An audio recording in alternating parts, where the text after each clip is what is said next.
Shalom, giving all praises to Yahweh, Bahashem, Yahweh Shai, Bahashem, Rakah Kodash, for giving us the understanding of the Holy Bible through their men, beginning with the apostles and the bishops of Great Millstone.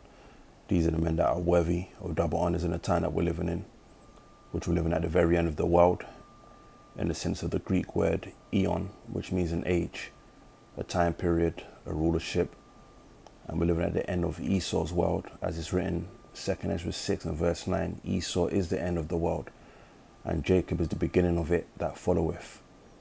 Esau being the so-called white man, we're living at the end of their kingdom, the end of their wicked rulership, because these are the people that's currently governing this world in wickedness. As is written in Job 9 and verse 24, the earth is given into the hand of the wicked. And we know that the wicked is speaking about these Edomites. Okay, they're the borders of wickedness, as is written in Malachi 1 and verse 4.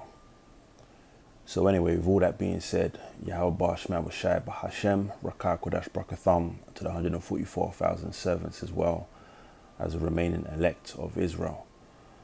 So I just came across this video that I want to share with you. It's so-called breaking news on Fox News. But we know, Fox News, CNN, for the most part, they put out a lot of propaganda. So, we always have to take mainstream news with a pinch of salt, okay? Because there's always, a hidden agenda with these mainstream outlets such as Fox News, CNN, NBC News and whatnot, okay? As a matter of fact, let's type in what is propaganda.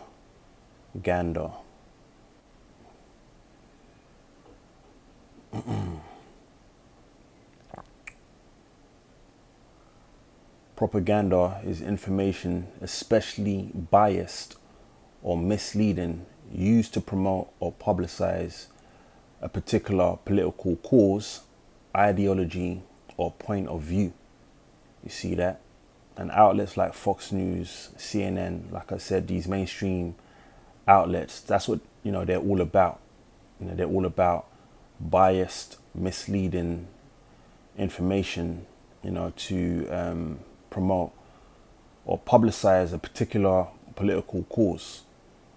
Okay, and we understand that at the end of the day, this tension between the state of Israel and Iran, along with America, there's a hidden agenda, on Esau's part to go into that region of the world and pretty much dominate countries such as Iran for their resources and whatnot. Okay. The reason to say it often aims to influence people's opinions, emotions, and behaviors by selectively presenting facts, using persuasive language, or spreading rumors. Now remember in Psalms 55 and 21 concerning Esau, it says that his words were smoother than butter, but war was in his heart. Because ultimately that's what they're all about. These Edomites, they're all about contention, corruption, treachery, and war, especially war. As a matter of fact, when you go to Revelation 6 and 4, the Apostle John was shown a vision of the red horse, which represents Esau, Edom, the Edomites. The first came out red all over like a hairy garment, taking us back to the birth of Esau, Genesis 25. But again, in regards to that red horse, when you go to Revelation 6 and 4, it speaks about how the man that sat on that red horse, great power was given unto him and a great sword, okay, and that they were going to take peace from the earth, okay, which that great sword also aligns with Esau, pursuant to Genesis 27. So this man, Esau, these Edomites, beginning with their wicked elite, they've been set up to take peace from the earth, all right, which is why we're living in a time of war, Ecclesiastes 3. 3 and 8, I believe. We're not living in a time of peace. We're living in a time of war, because that's what these people are all about. That's what these Edomites are all about. You've also got what Yahweh Shai said when you go to Matthew 24, around verse 5 and 6. He said that we would hear of wars and rumors of wars, but the end is not yet. So what we're looking at in the news, what we're hearing in the news concerning the state of Israel and Iran, these are the wars and rumors of wars, but the end is not yet, because we're waiting for that major event, that's going to bring about the fulfillment of Revelation 13 and 16, concerning the wicked elite setting up their new world order, which is the fourth industrial revolution, the Great Reset, whereby you're going to have an implantable microchip in order to participate in this new society that they're setting up. All right. And so they need, a black swan event. We need a black swan event to happen. And, that very might well come through a staged false flag terroristic event. Okay. So as I mentioned, we're to take mainstream news like Fox News, CNN, and any other mainstream outlet. We're to take the information that they put out there with a pinch of salt, and we're to do our own due diligence, to the best of our ability as to what's really going on. In other words, we're to vet, the information that we see. Regardless whether it be alternative news or mainstream news, everything needs to be vetted, especially through the spirit. Now, this could be a real situation or it could be fake news. But as is written, let me get that for you real quick, because one scripture just comes to mind. I believe that's Sirach chapter 5 and 15. Yeah, down here. It says, "Be not ignorant of anything in a great matter or a small." Now here in this news bulletin, they're going into how there's so-called Iranian terrorist sleeper cells within the United States. And so, what to expect, some sort of staged event or false flag event, if you will, to take place, and maybe even on the scale of, 9/11. So anyway, I'm going to play this video and we'll take it from there. This ain't going to be long. We know Iranian assassination squads are here and other known terrorists are here, but we don't know where they are, do we? No, we don't. Sean, you and I have been talking. I've been on your show 100 times the last 4 years, and we talked about the biggest national security vulnerability this country's ever seen with its open border.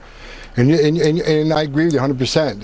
This is the biggest national security issue this country has ever faced, because not only did you got 700 and some released, number one, they can't be properly vetted.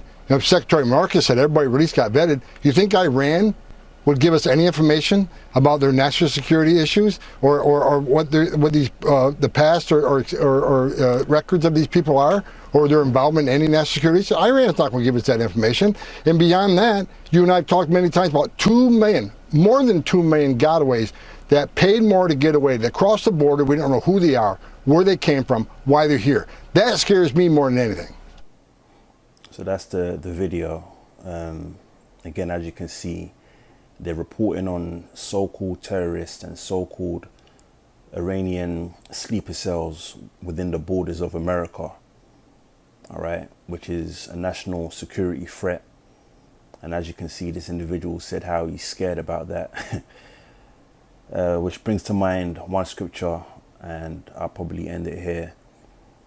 That's Job 18 and verse 11. It says, "Terrors shall make him afraid on every side, and shall drive him to his feet." All right, and we can use this scripture as it pertains to these so-called terrorists and these so-called terror attacks that happen within the borders of America that simply make the people afraid, as you see or as you heard this individual say.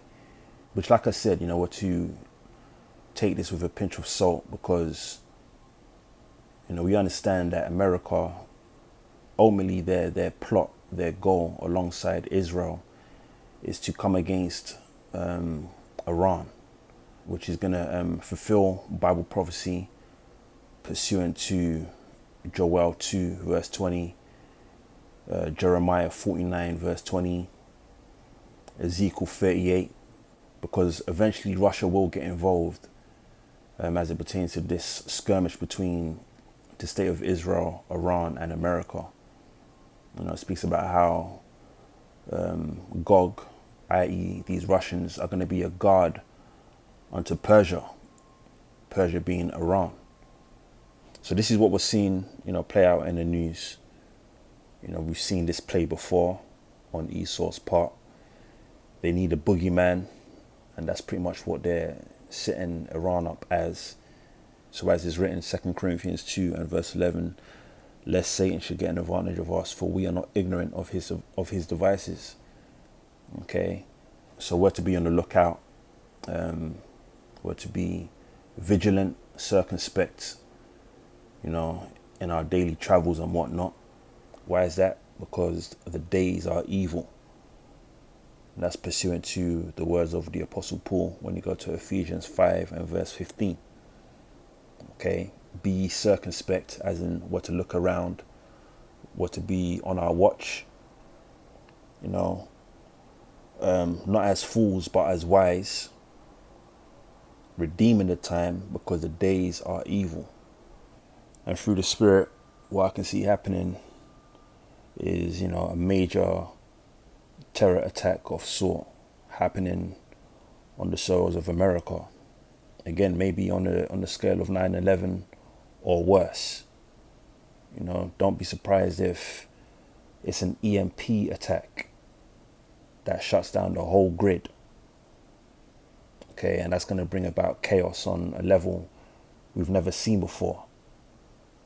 Think about 2nd Ezra 15, 2nd Ezra 16, Jeremiah 30 verse 7, the time of Jacob's trouble. So anyway, I'm going to end it there. Lord willing, you brothers and sisters out there that's of the elect were edified. And until next time, I'll say shalom.